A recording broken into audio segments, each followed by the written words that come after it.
You're listening to the Amazing Facts Daily Devotional. Today's topic, is vegetarianism biblical?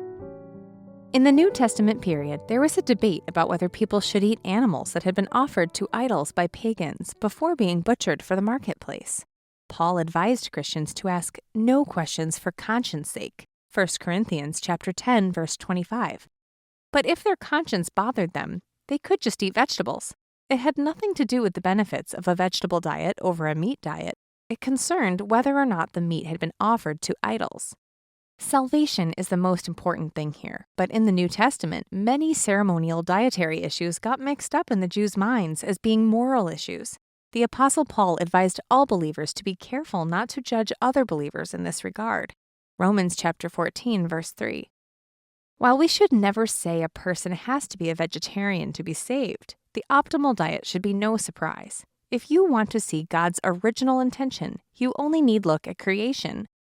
I have given you every herb that yields seed which is on the face of all the earth, and every tree whose fruit yields seed, to you it shall be for food. Genesis chapter 1, verse 29.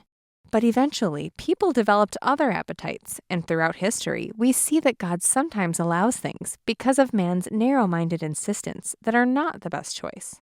Science has clearly proven that the original vegetarian diet is far healthier. People tend to live longer on a vegetarian diet. They tend to avoid the diet-related diseases that plague our world. There is also plenty of strength produced from a plant-based diet. Many athletes are vegetarians, even some endurance athletes who compete in grueling triathlons. The original menu God gave humanity will be our diet again when we get to the kingdom. But whatever you eat or drink or whatever you do, do all to the glory of God. 1 Corinthians chapter 10, verse 31. Our key Bible text today comes from Romans chapter 14, verses 2 and 3.